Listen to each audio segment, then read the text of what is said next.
अस्सलाम वालेकुम। अच्छा बच्चों, CFIC हम कर रहे थे ब्लॉक 3 के, उसमें हमने रिस्पायरेटरी मॉड्यूल स्टार्ट किया हुआ था। रिस्पायरेटरी मॉड्यूल में 3 प्रैक्टिकल्स जो हैं वो हो चुके हैं और जस्ट अभी हमारे 3 रह गए हैं। अस्कल्टेशन ऑफ चेस्ट हो चुका है, क्लबिंग हमने डिटेक्ट कर ली थी, ABGs हमने कर ली थी। उसके बाद अभी ये एक चेस्ट एक्सरे में हमने न्यूमेटिक पैच देखना है, एक ये रह गया है।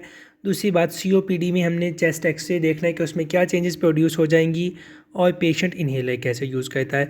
अब आपने पहले गौर से इस पिक्चर को देखना है। ये जहाँ पे मैं टिक का निशान लगा रहा हूँ ये पिक्चर है एक नॉर्मल लंग की, और जहाँ पे मैं क्रॉस लगा रहा हूँ ये एक ऐसे बंदे की पिक्चर है जिसको COPD है। अच्छा, अब आपने देखना है कि एक नॉर्मल लंग में क्या कुछ होता है। आप ये जो सही वाला लंग है उसको गौर से देखें कि इस लंग के एक्सरे में एक प्रॉपर जगह को हार्ट ने घेरा हुआ है। ठीक हो गया। उसके अलावा नॉर्मल लंग में और क्या चेंजेस हैं। नॉर्मल लंग में प्रॉपर कर्व्स हैं, ये अगर आप देखें ध्यान से तो प्रॉपर कर्व्स हैं नॉर्मल लंग में। ठीक है, दोनों साइड्स पे प्रॉपर कर्व्स हैं। और यहाँ पे ये जो ब्लैक ब्लैक जगह होती है इसका मतलब है कि यहाँ पे हवा है। अगर हवा ना हो, अभी आप जैसे ये नीचे देखें, ये नीचे वाले पोर्शन में मैं कलर चेंज कर लेता हूँ। ये नीचे वाले पोर्शन में हवा नहीं है तो इसका कलर वाइट है। अब इस पोर्शन में हवा है तो जिस पोर्शन में हवा होगी उसका कलर ब्लैक हो जाएगा। अब हम आते हैं जो एक COPD का पेशेंट है उस पेशेंट के लंग्स में।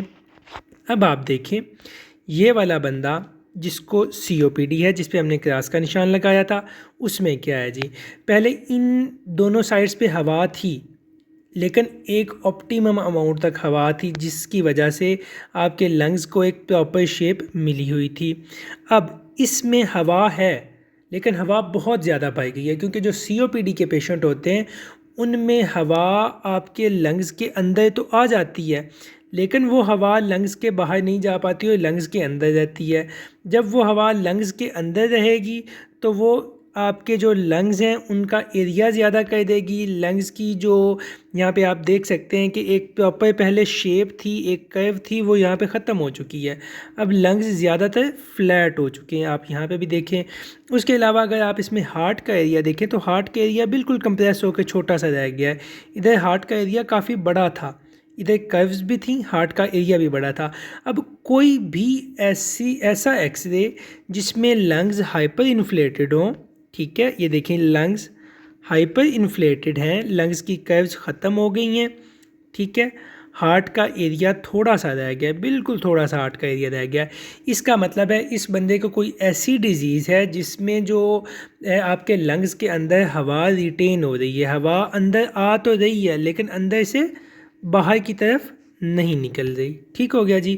उम्मीद है आपको समझ आ गई होगी कि COPD के पेशेंट में जिसमें लंग्स के अंदर हवा रह जाती है, भर जाती है, उसमें लंग्स हाइपर इन्फ्लेटेड हो जाते हैं। नॉर्मल एक्सरे ऐसा होगा और जो COPD का पेशेंट होगा उसमें हवा भरने की वजह से एक्सरे में ये चेंजेस आ जाएंगी। अब हम चलते हैं न्यूमेटिक पैच वाले पे। अब आप गौर से इस एक्सरे को देखें। आपने पहले ये नॉर्मल एक्सरे देखा, अब आपने जो नॉर्मल एक्सरे है उसको तो देख लिया कि नॉर्मल एक्सरे में ये इस तरह की कर्व्स होंगी। उसके अलावा आपके जो पूरा लंग है उसमें हवा भरी हुई होगी, मतलब फुल लंग आपका ब्लैक होगा। ये देखें दोनों साइड्स पे ब्लैक है और इसके अलावा प्रॉपर कर्व्स हैं। ठीक हो गया। अब आपने इन चीज़ों को रखना है जहन में और हम देखेंगे कि निमोनिया का जो पेशेंट होता है उसमें एक्सरे कैसा हो जाता है। अच्छा, अब आपने इस निमोनिया के पेशेंट वाले एक्सरे को देखा। इस एक्सरे में हमने पिछले एक्सरे में देखा कि इस सब चीज़ को ब्लैक होना चाहिए, इस सब चीज़ को भी ब्लैक होना चाहिए। अब इस एक्सरे में क्या है, इस एक्सरे में जो ये वाला पैच है, मैं अभी आपको अंडरलाइन कर देता हूँ, जो ये वाला पैच है ये कम कम काला है, कम ब्लैक है, ये ज़्यादा वाइट है। इसका मतलब है यहाँ पे तो हवा है लेकिन यहाँ पे कोई ऐसी पैथोलॉजी चल रही है, कोई ऐसी डिजीज़ चल रही है जिसकी वजह से यहाँ पे हवा कम है। आप अगर इसके नीचे वाले पोर्शन में देखें ब्लैक है, ब्लैक है, ब्लैक है, ब्लैक है, लेकिन इसका नीचे वाला पोर्शन ये वाइट है। अब हमने देखना है कि ये वाइट क्यों है। साथ आपने पेशेंट से सिम्टम पूछ लेनी है, वो आपको निमोनिया की सिम्टम्स बताएगा। जब आप चेस्ट एक्सरे करेंगे आपको इस तरह का एक वाइट पैच नज़र आएगा, इस तरह का वाइट पैच आपको नज़र आए तो इसका मतलब है इस बंदे के ये जो राइट साइड है ये लेफ़्ट साइड है, इस बंदे को राइट साइड पे लोअर लोब में निमोनिया पड़ा हुआ है। ये आप एक और पिक्चर देखें। अब इसमें ये साइड ब्लैक है, ये भी ब्लैक है, ये ऊपर वाली ब्लैक है, ये भी ब्लैक है, लेकिन ये वाला पोर्शन ये वाइट है। इसका मतलब है इस बंदे के लेफ़्ट लंग में के दरमियान वाले लोब में निमोनिक पैच पड़ा हुआ है। आपने इस तरह डिफ़ाइन करना है कि कौन से एक्सरे में हमें निमोनिया नज़र आ रहा है, कौन से एक्सरे में हमें COPD नज़र आ रहा है। ठीक है, COPD और निमोनिया के एक्सरे आई थिंक आपको क्लियर हो चुके होंगे। अब हम आते हैं कि आपने इन्हेलर कैसे यूज़ करना है। इस तरह की एक डिवाइस होती है, उसको हम कहते हैं कि जी ये इन्हेलर है।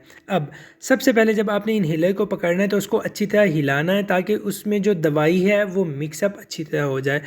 उसके बाद आपने इस इन्हेलर को अपने मुंह में दबाना है, इस तरह दबाना है कि होठ इसके इर्द गिर्द आ जाए और कोई भी जगह ना बचे बाहर निकलने के लिए। ये देखिए, हवा बाहर निकलने के लिए कोई जगह नहीं बची। अब आपने क्या किया, सबसे पहले आपने इन्हेलर लिया, उसको अच्छी तरह शेक किया, उसके बाद आपने एक्सहेल किया, जो आपके इस फेफड़ों के अंदर हवा थी वो सारी बाहर निकाल ली। एक्सहेल के बाद कहते हैं इन्हेल। अब जब आपने इन्हेल करना है एक्सहेल के बाद, एक्सहेल जैसे ही आपने किया, आपने अपने मुंह के अंदर अपने होंठों को टाइटली भेंच के एक सिक्योर सील बना ली ताकि हवा ना अंदर आ सके ना बाहर जा सके। उसके बाद जब आपने इन्हेल करना है, इन्हेल जैसे ही आपका स्टार्ट होगा, साथ ही आपने ये वाला प्रोसीजर करना है कि आपने ऊपर से बटन दबा देना है। जब आप बटन दबाएंगे, आप साथ में इन्हेल कर रहे होंगे, साथ में ये दवाई आपके अंदर चली जाएगी। जब आप इन्हेल करेंगे साथ में ये दवाई अंदर जाएगी तो ये दवाई ऑटोमेटिकली आपके फेफड़ों में चली जाएगी। उसके बाद जब एक दफ़ा आपने इन्हेल अच्छी तरह कर लिया तो फिर आपने कर देना है एक्सहेल। एक्सहेल से जो आपका नॉर्मल कार्बन डाइऑक्साइड बाहर आ रही है वो बाहर आ जाएगी, और जो आपकी मेडिसिन है जो कि आप दे रहे हैं कि लंग्स का वॉल्यूम एक्सपैंड हो जाए या जिस हिसाब के लिए भी आप मेडिसिन दे रहे हैं, वो आपकी मेडिसिन लंग्स में पहुँच के उस तरह एक्ट करना स्टार्ट हो जाएगी।